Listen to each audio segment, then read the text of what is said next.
a gente poder fazer a marcação. Ela vai entrar agora, a gente vai voltar tudo como se fosse. Ótimo. Sabe que eu me lembrei? Quando eu fazia Antenas Celestes.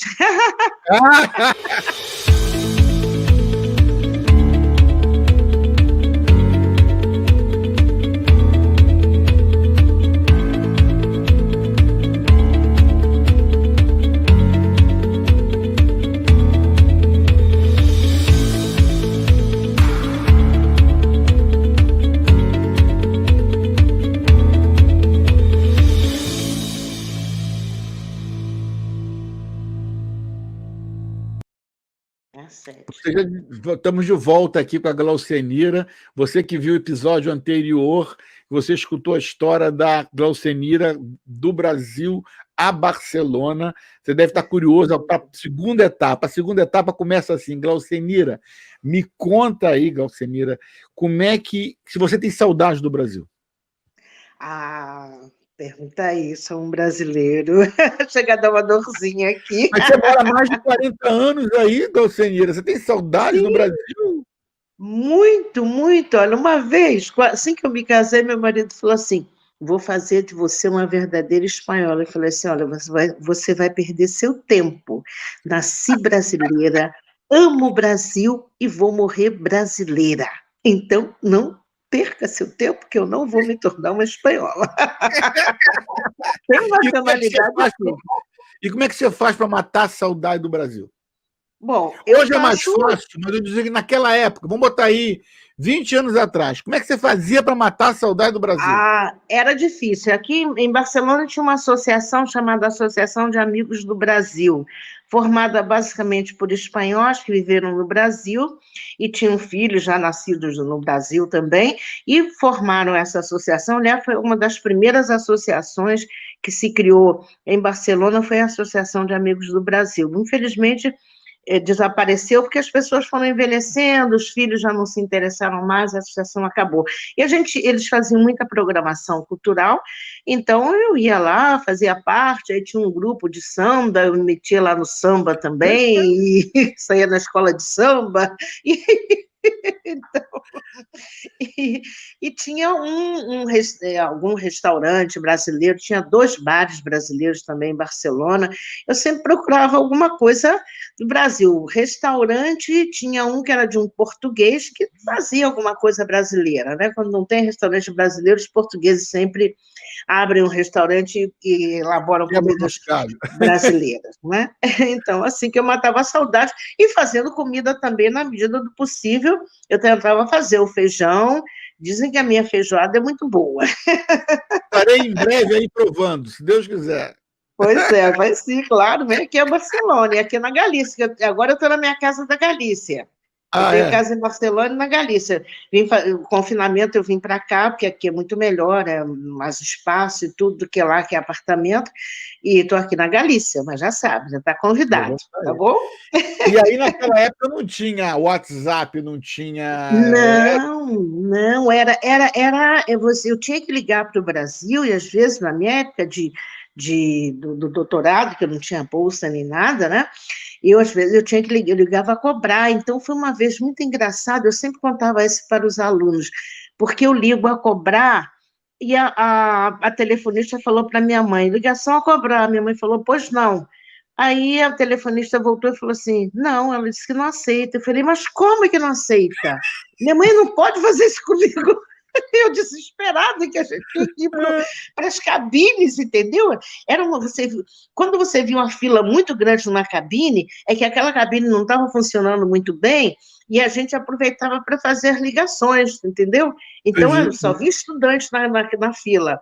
E às vezes de madrugada a gente saía com frio, tem na esquina tal, tem uma cabine que está funcionando sem precisar colocar moeda. A gente ia correndo para lá, que o normal era ligar a cobrar.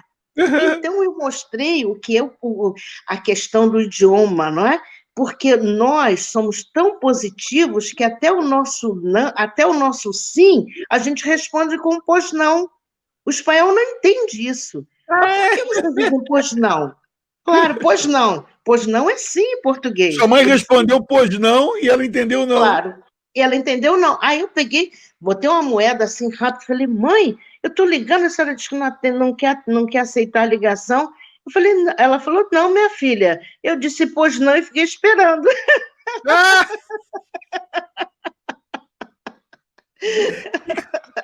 O Ou pessoal... seja, que era muito duro, era muito difícil. E eu teve uma experiência também muito dura para mim, que foi no Natal, porque Natal aqui na Espanha é curioso, né? A cultura, que aqui se comemora mais o Dia de Reis.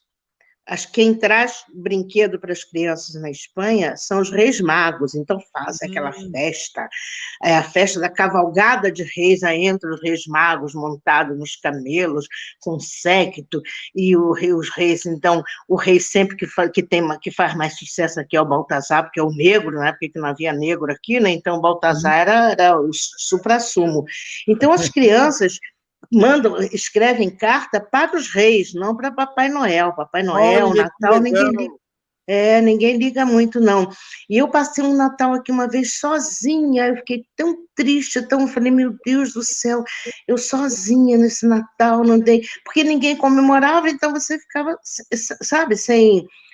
Até o pessoal, até na igreja mesmo, que eu frequentava a igreja batista lá na Barceloneta, a igreja ali na Cali Genebra tem uma igreja, das maiores, né? Tem uma também, uma outra grande que tem uns 400 membros, e essa da Cali Genebra, mas não fazem essa comemoração do Natal, como a gente tem esse sentido, né, do Natal. Então, isso realmente me marcou, não me marcou, mas eu fiquei triste, né?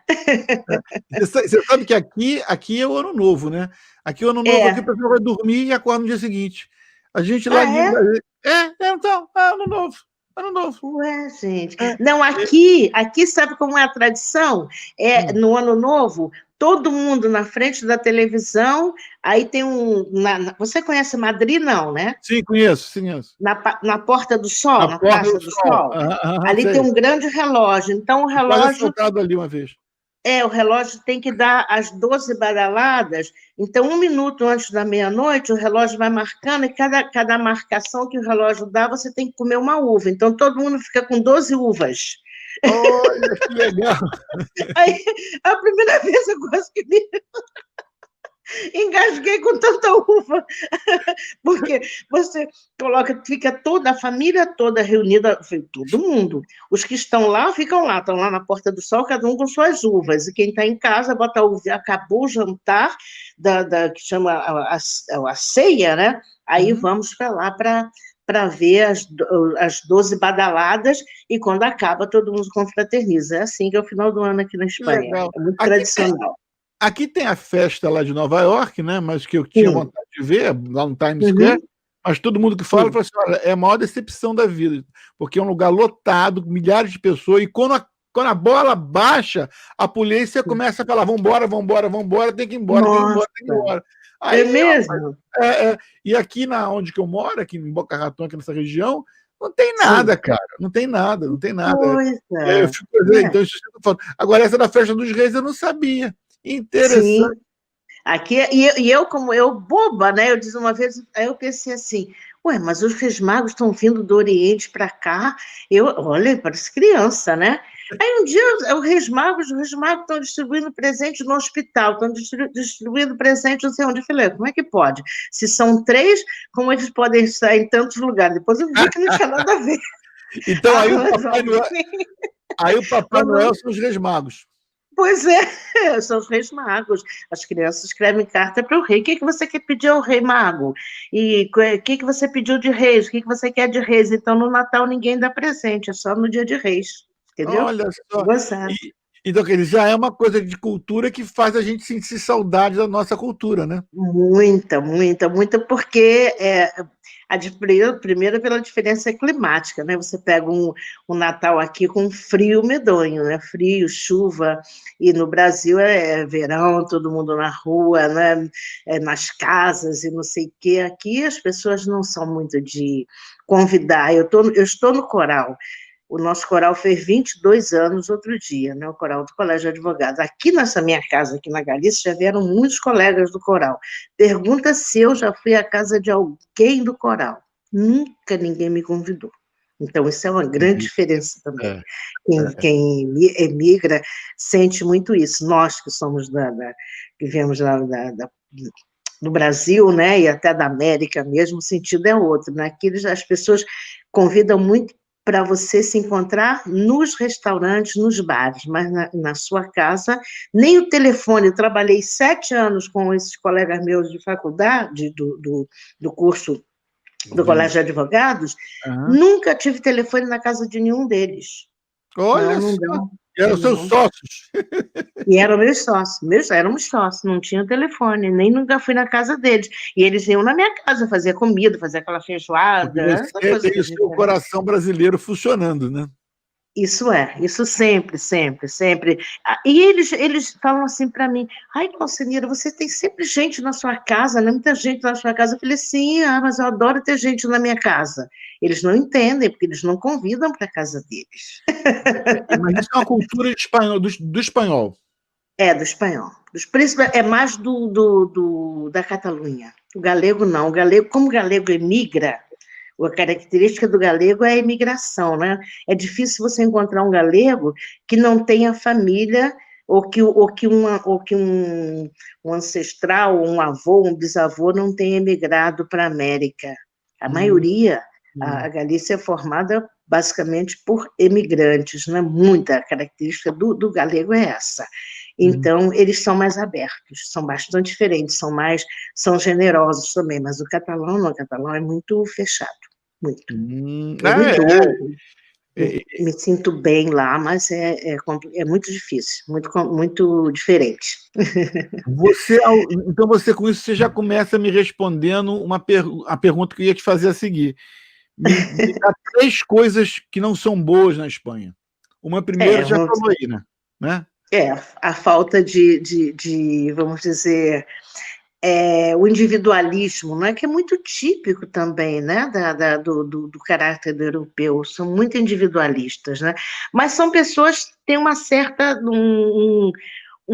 vamos dizer, são generosos, por exemplo, numa diversidade, se você precisar, e que eles ajudem, e tudo nesse ponto tem essa generosidade, mas são fechados, né? São fechados, um caráter muito, muito fechado. Então, isso a gente estranha muito, muitíssimo. Me conta mais 2 coisas que não são boas da Espanha. Que não são boas? Não, eu diria mais essa falta de calor humano.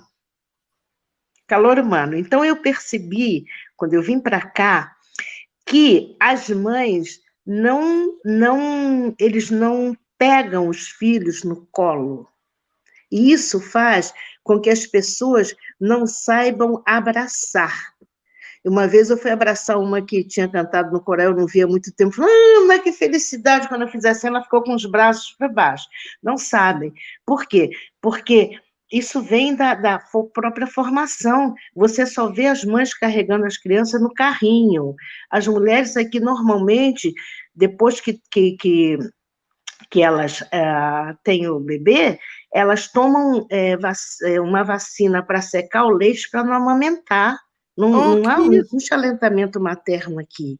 E isso é uma tradição, inclusive, que antigamente, na época do Franco, né, aqui, quem amamentava os filhos das mulheres ricas que iam para Madrid eram as galegas. As galegas tinham fama que eram amas de leite, assim como no Brasil eram as negras, as africanas, as escravas que eram amas de leite, aqui eram as galegas que exerciam isso. Então, a criança é criada sem sabe, não existe esse vínculo mais forte, não desenvolve afetividade.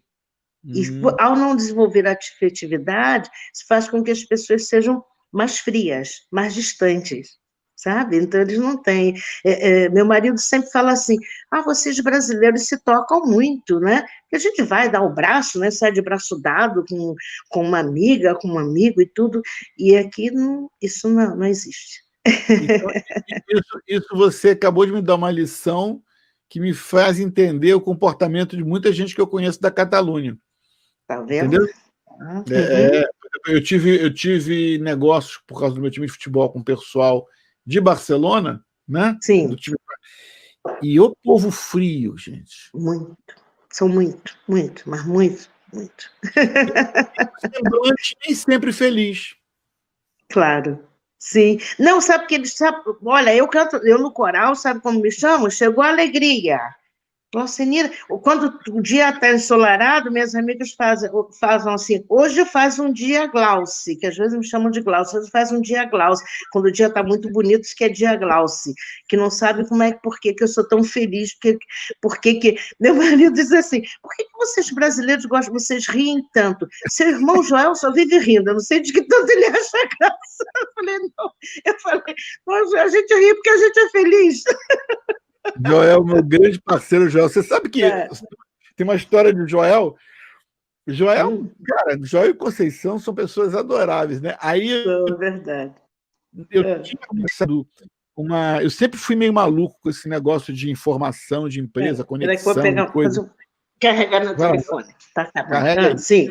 Aí eu estava fazendo eu estava querendo colocar isso em 1900 e final da década de 80, começo da década de 90. Eu queria ligar os computadores do escritório da minha confecção com a loja.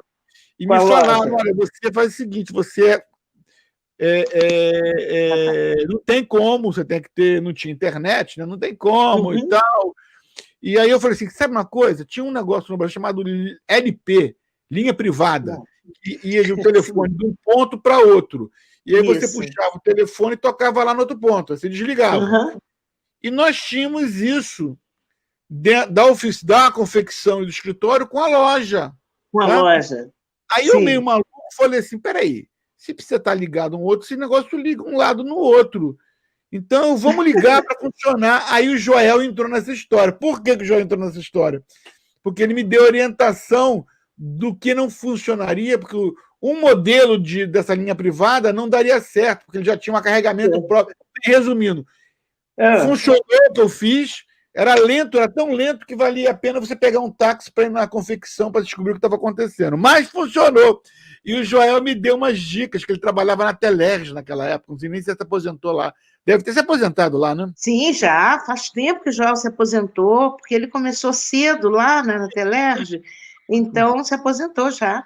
E depois ele teve uma empresa também, mas aí agora ele já não está mais trabalhando. Ele faz esses serviços esporádicos, né? Ele faz ainda. Agora, me conta aí, você tem envolvimento tremendo com a comunidade brasileira, não só aí na Espanha, mas no mundo todo, né? Sim. Me conta um pouco dessa comunidade de brasileiros aí. Sim. Douglas, a minha experiência foi a seguinte, quando eu comecei a trabalhar, eu falei, bom, eu vou me dedicar à imigração porque tem a ver comigo e por minha forma também de ser, de querer ajudar, de participar de movimentos sociais, essa coisa toda, então eu vou dedicar na imigração. Eu tinha um elenco bastante vasto e lidei com muitíssimos brasileiros e tive a oportunidade, então, de conhecer bem a comunidade brasileira, principalmente de Barcelona, não é? Estou te vendo? Não te vejo. Voltei. Voltei, aqui é o meu lugar. E você é fácil migrar para a Espanha? Olha, a Espanha tem uma vantagem que dos países da União Europeia, tirando Portugal, que dá mais oportunidade aos brasileiros, né, facilita bastante, porque Portugal tem um sistema muito, muito diferente da Espanha. A Espanha é o seguinte, se você chega na Espanha, você tem trabalho, mas não tem a residência, você não consegue. Para você poder trabalhar oficialmente, você tem que ter a residência legal na Espanha. E obter a residência, se você não vem com visto, do país de origem, você fica aqui em situação irregular, então existe um processo chamado de regularização permanente na lei de imigração da Espanha, que é o arraigo, ou arraigo social ou arraigo laboral. Arraigo significa que você tem raízes, que você está integrado. Então, você, depois de estar 3 anos, estar empadronado, que quem chega, independente da situação regular ou não, pode se empadronar, ou seja, você faz parte de um município, vai ali na prefeitura, no distrito municipal, se inscreve ali com o contrato de aluguel da casa, ou com o contrato, ou com a escritura, né, de propriedade, então você passa a estar empadronado, fazer parte do padrão de habitantes daquele município. Com esse empadronamento, depois de 3 anos desse empadronamento, e você tendo um contrato de trabalho, ou também, se você puder comprovar que você vai se estabelecer a nível como por conta própria, para uma atividade profissional qualquer, né? Então você pode solicitar uma residência por arraigo. Esse sistema só existe na legislação espanhola. Portugal tem um sistema que eu acho mais válido, que é, se você chega a Portugal, você consegue um trabalho, e você renova esse contrato de trabalho na terceira renovação, você já tem direito a obter a residência, você pode trabalhar. Isso é bom, por quê? Porque o Estado está lucrando com isso, porque se você está trabalhando oficialmente, você está contribuindo, ao contrário da Espanha, que com esse sistema de regularização permanente, no fundo, ela fomenta a irregularidade e a sonegação fiscal também, não é? Porque as pessoas ficam trabalhando, mas não podem, oficialmente, não se pode. Existe o arraigo social, esse que é de 3 anos, existe também na lei o arraigo laboral, que é para evitar a exploração do trabalho do imigrante. Depois de 2 anos de estar aqui, se você trabalhou para uma empresa, e essa empresa não contrata você, depois, o mínimo são 6 meses de estar trabalhando, você pode ou denunciar essa empresa, ou também pode acontecer que a inspeção do trabalho se apresente nessa empresa, encontre um trabalhador estrangeiro trabalhando, levanta uma ata de inspeção, com essa ata de inspeção, você consegue também obter a sua residência. E a outra forma, que é a mais utilizada, é a forma de que as pessoas acabam ou se casando, ou também constituindo uma união estável, né? A lei prevê, então, a lei, você tem na Espanha duas leis, a lei geral do imigrante dos não familiares comunitários, e tem um decreto, que é o decreto 240 de 2007, que rege as relações das pessoas comunitárias e seus familiares. Então, se você se casa, se você se torna de união estável com qualquer cidadão da União Europeia, então você tem direito a uma residência. Essa já é automática não, tem que solicitar na imigração, e essa residência é dada por 5 anos. Enquanto a residência por trabalho é dada somente por 1 ano, a residência essa de familiares comunitário, a inicial já é de 5 anos, perfeito? Então, são as formas. E a outra seria como estudante, ou você vem com visto do seu país de origem, e agora, em 2018, também houve uma modificação da lei que permite que você possa chegar à Espanha. E no período em que você pode permanecer aqui como turista, que são 90 dias, se você se matricula num curso qualquer, pode ser um curso de idiomas, pode ser um curso ou mesmo superior, né, o doutorado, mestrado, ou o curso superior, até de idiomas. Você, se uma vez matriculado numa escola, desde que essa escola seja de reconhecido prestígio, seja oficial de que tenha prestígio, então você pode solicitar a sua estância por estudos, te dão uma residência como estudante, não é residência, é estância, diferente. Residente tem um status jurídico, estância tem outro. Então, essa é uma forma também bastante utilizada pelos imigrantes, né? Mas para você conseguir esse tipo para conseguir essa instância por estudos, você tem que comprovar que você tem meios econômicos, então exigem que, no mínimo, você apresente uma conta bancária com valor que tem que ser o mínimo são 6.400 euros, que dividido por um ano daria para você viver aqui razoavelmente como estudante. Essas são as fórmulas de poder. E hoje em dia também, o que está acontecendo com muita frequência é que os brasileiros estão aproveitando a situação no Brasil e tem muita gente que não tem direito, mas que está aqui pedindo asilo político. Eu sou muito, vamos dizer, não é que seja contra, mas eu sempre reajo de uma forma bastante contundente quando chegam e falam, eu vou pedir, porque a senhora queria pedir asilo, eu falei, eu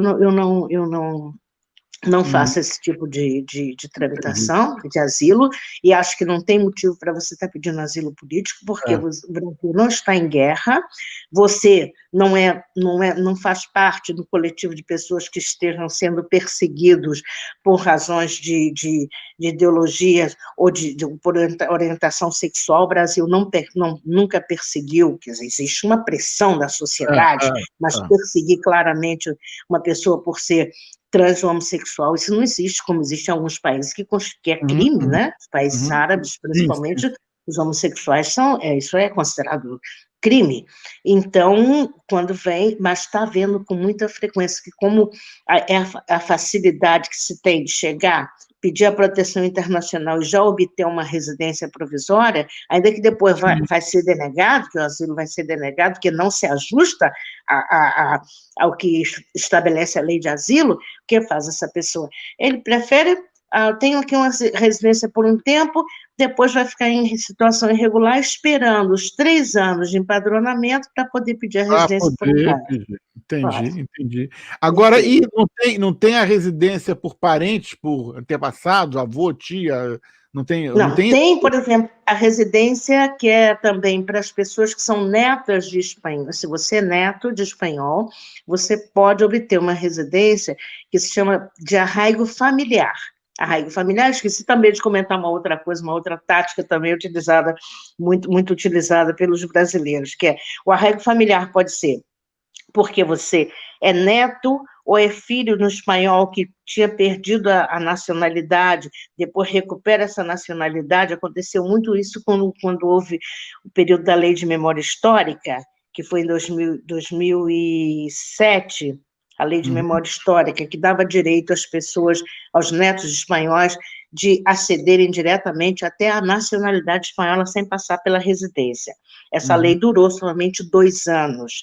Agora estão querendo outra vez, que muita gente ficou fora, estão querendo, é uma espécie de reparação, né? Em virtude da guerra civil e que obrigou a muitos espanhóis a emigrarem principalmente para a Europa, para a América. Basicamente, a maioria, Argentina, Chile, Brasil, né? E outros países da América Latina, da Iberoamérica, né? Nós não somos latinos, somos íberos. Então, essas pessoas que são netas podem, comprovando, né, o vínculo de parentesco, pedir a residência por arraigo, chamada arraigo familiar. E o outro arraigo familiar, que muitos brasileiros jovens utilizam, é isso. Como a nossa Constituição não atribui, houve um cochilo do legislador e não atribui diretamente a nacionalidade brasileira aos filhos de brasileiros que nascem no exterior, eles são considerados apátridas, né? De uma certa forma, se não vai no registro do consulado, não é brasileiro, porque o Brasil adota também o direito ius soli, quase toda a América é ius soli, nos Estados Unidos também é ius soli, direito de solo, né? Nasceu na América, é americano, nasceu no Brasil, é brasileiro, independente da nacionalidade dos pais. O Brasil, então, como ficou essa lacuna, então, a Espanha, apesar de ser ius sanguine, toda a Europa quase é direito de sangue, né? Mas na Espanha a legislação permite que possa se atribuir a nacionalidade a uma criança nascida na Espanha, desde que não seja a lei do país, não obrigue que ele seja registrado com a nacionalidade dos pais, dos progenitores. Então, com base nisso, muitos brasileiros veem, não, vou ter um filho que com isso eu consigo me regularizar. Nasce o bebê, pede-se a nacionalidade para essa criança, que a nacionalidade chama por presunção, né? Por presunção, otorgada a nacionalidade, porque o Código Civil determina assim, então depois os pais podem pedir também o chamado arraigo familiar por ser ascendente menor de espanhol. Recentemente houve uma modificação na lei, por força de uma sentença do Tribunal Europeu, e agora, a partir entrou em vigor faz mais ou menos um mês, umas instruções com base nessa sentença do Tribunal Europeu, e os que são ascendentes de comunitários, ou seja, as crianças, os pais, né, os ascendentes de crianças nascidas na Espanha, que tiveram a nacionalidade por presunção, agora passam ao status de familiares comunitários, passam a ser regidos pelo Decreto-Lei 240. Então, sai do regime geral e entra, então, no regime especial que contempla as relações entre os comunitários e seus familiares. Tá? Entendi. Essa é a estrutura. É difícil a vida do imigrante na Espanha? É difícil porque se você vem sozinho, não é tão complicado, porque se a pessoa está sozinha, aluga um quarto, né, e na casa de alguém, é sempre... Mas quando você vem com família, e agora mesmo com essa pandemia, né, que está assolando o mundo todo, e a Espanha já entrou nessa que chama segunda onda, né, do rebrote do vírus, isso está deixando muita gente totalmente sem condição. Tem muitos brasileiros voltando. O consulado tem feito o consulado tem coordenado inúmeros voos de repatriação. Tem muitos brasileiros sendo repatriados por estarem em condições assim ínfimas, sem poder continuar, porque tinha uma estrutura familiar em que marido e mulher trabalhavam, e as pessoas aqui vivem ao limite, né? Eu trabalho, mas eu tenho que, com o que eu ganho, eu tenho que pagar o aluguel, eu tenho que comprar a comida. Nós tivemos a associação, que eu faço parte aqui, nós conseguimos um acordo com o Banco de Alimentos, nós distribuímos cestas de alimentos para mais de 500 pessoas, desde abril até setembro, estivemos dando alimentos, cesta de alimentos, para os brasileiros. Então, quer dizer que a vida do imigrante brasileiro aí, de uma forma geral, ele vive na dependência do salário do dia a dia. Sim.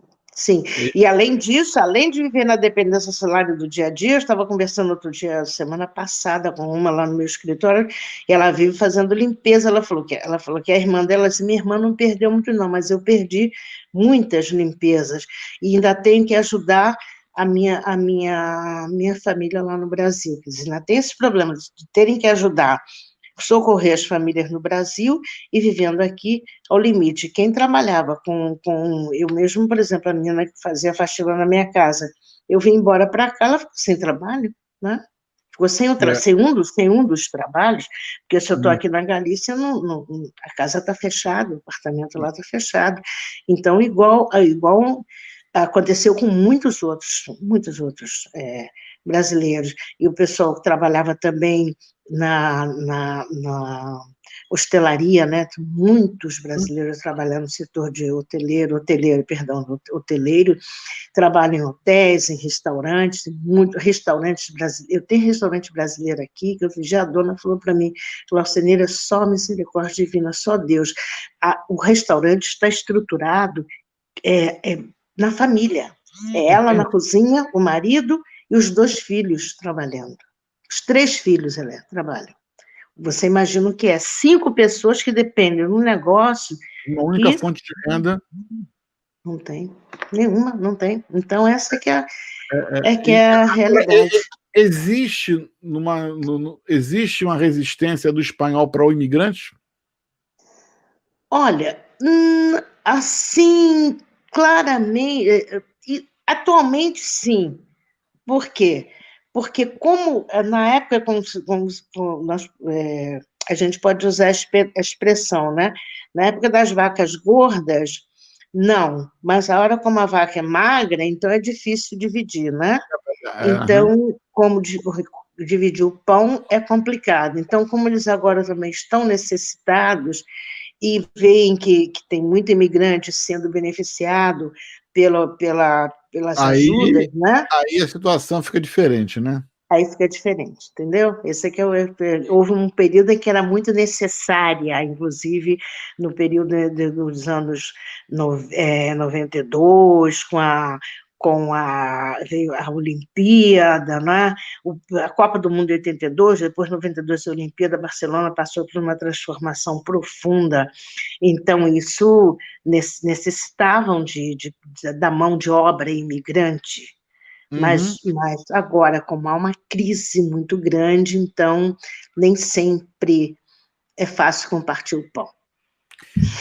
Infelizmente, a gente tem que acabar, né? E aí, para Assim acabar, como, eu tenho uma última pergunta para você, sim. tá? Qual o conselho que você daria para uma pessoa que tivesse vontade de ser imigrante, não só na Espanha, mas em qualquer lugar do mundo? Qual é o conselho que você daria? O conselho que eu dou é pensar, ter determinação. A determinação é tudo na vida. Eu sei que é muito difícil emigrar, é difícil, ainda que você pense, eu vou emigrar aqui para a Argentina, que está do lado do Brasil, mas você não está no Brasil, você está na Argentina. Então, é difícil a adaptação, é preciso ter você realmente está muito seguro do que você quer e que você vai conseguir, que você vai alcançar os seus objetivos, né? Então, é muito importante, porque às vezes a pessoa chega e tem uma formação no Brasil, ou no país de origem, e chega no outro país e não consegue nunca alcançar. Vai estar trabalhando em atividades que não têm nada a ver com a sua formação. Então, é necessário que tenha muito, muito, muito presente isso, que eu quero, eu vou alcançar, eu vou conseguir, e, de preferência, procurar se integrar. Por exemplo, na Espanha, eles primam muito pela integração, como na Alemanha também. Você migra para a Alemanha, a primeira coisa que o alemão faz, ou você se matricula no curso de alemão, porque também, se você não tiver o básico do alemão, você não consegue nenhum trabalho. E o que acontece, às vezes, os brasileiros que migram para a Espanha, como o espanhol é muito parecido ao português, aí nem se preocupa, já aprendi, já vou falando, e não tem essa preocupação de formativa, tem cursos gratuitos, né? Tem as escolas de adultos, que são mantidas pelas prefeituras, que é grátis, você pode aprender tanto espanhol como catalão, né? Porque na Catalunha se fala catalão, sem problema nenhum. Isso ajuda muito, sem contar os cursos que são oferecidos também de forma gratuita, de formação a nível técnico, ou até profissional ou semiprofissional. Então, é importante isso, a pessoa ter essa determinação e pensar que eu vou para me integrar. Eu posso também posso perfeitamente continuar convivendo em meios brasileiros, mas eu tenho que também pensar que eu necessito estar, me Integrado, né? preparar, não é? Me preparar para poder manter. Preparar e integrar, né? Dentro da Integrar, a integração é fundamental, é fundamental. Não fazer como muitos, que tem muitas mães que eu critico muito, que chegam aqui e começam a falar só em espanhol com as crianças, eu Isso, digo, aqui olha, também tem muito, aqui tem muito aqui. aí nos Estados Unidos, eu falo, mas isso é besteira, porque depois quanto mais línguas você sabe, mais você é muito rico, né? Você conhecer vários idiomas, isso facilita também. Eu digo, você não pode fazer isso com a criança, que depois ela vai ao Brasil, ela fica sem entender. Eu dei aula para pessoas idosas aqui em Barcelona, no Centro de Estudos, lá, que é do consulado, que eles foram aprender o português para poder conversar com os netos lá no Brasil. Por quê? O filho se casou com uma brasileira, ou a filha se casa com um brasileiro e as crianças não sabem, não perdem o idioma, né, dos pais, a língua materna ou paterna, né? E aí os avós ficam sem poder se comunicar, entende? Então, isso é um erro muito grande. Aqui nos Estados Unidos, a gente fala para os pais, olha, você não vai aprender inglês com o seu filho, deixa ele aprender português com você, entendeu? E hoje, nesse mundo que a gente vive globalizado, falar mais de um idioma é fundamental, né? Fundamental, mas muitas as pessoas não entendem. Muitas mulheres, eu chamo atenção, eu sempre chamei atenção dos clientes, das minhas clientes, eu chamo a atenção delas, que você não faça isso não, ele já vai ser alfabetizado na escola. Por que você está falando com ele em espanhol? Fala com ele em português. Aqui, infelizmente, tem famílias que acham que isso é chique. O filho não fala português. Eu já sei. Muito, aqui também. Essas coisas que atacam, né, alguns imigrantes. Eu, graças a Deus, não fui mordida por essa. Quando eu cheguei ao Brasil um dia, Douglas falando assim, ué, Glaucenira, você está falando igual. Eu falei, você quer que eu fale como? Você quer que eu perca a palavra? Agora eu vou ter que falar diferente só porque eu vim morar na Espanha? Para com isso. Às vezes a gente engasga, troca uma palavra para outra, mas a gente pega no tranco. É verdade. Sem querer, né? Claro, mas... Sem querer. Eu brinco com o seguinte, que na minha situação atual, eu não falo inglês direito, estou esquecendo português, logo eu vou ficar mudo. Mas é uma brincadeira, porque a gente tem que exercitar, tem que querer. É verdade. Adorei estar com você aqui. Adorei. Obrigada, muito obrigada. Vai ser a primeira de muitas. Nós vamos voltar uma vez para falar só sobre o direito dos negros no Brasil. Você é do movimento negro, né? Ótimo. E a gente não pode deixar de ter, né? E vou fazer um projeto nosso de ver quanta gente lá da nossa igreja viajou pelo mundo afora. Isso, tá ótimo, tá bom. A gente vai fazer preparar. Obrigado por tirar esse tempo para estar com a gente. E você que está nos vendo agora, siga a nossa saga, fique de olho aí no final do programa, você vai ver a chamada do próximo programa. Até logo, um abraço para você, um beijo. Obrigado, um beijo. Obrigada por tudo. Muito obrigada. Tinha um casal muito amigo, mudou para a Califórnia agora, mas teve um outro de Santa Catarina que mudou para cá. Então, assim, a gente tem assim, envolvimento. O que é interessante aqui na Flórida é que, assim, quando eu morava na Califórnia, quando você encontrava com um brasileiro, você fazia a maior festa. Nossa, brasileiro, queria conversar, não sei o quê. Logo que eu mudei para cá, eu e minha esposa sempre estava andando, encontrava um brasileiro, tentava puxar conversa, os caras, bem, né, na deles, né? Aí eu pensei, o que está acontecendo? Mas porque aqui tem muito. Tem muito. Então, não é novidade, não é assim, raridade, aquela vontade, aquele negócio, porque não lá na Califórnia, não. A gente catava lá, vem cá, você percebeu? Preciso conversar com você, né?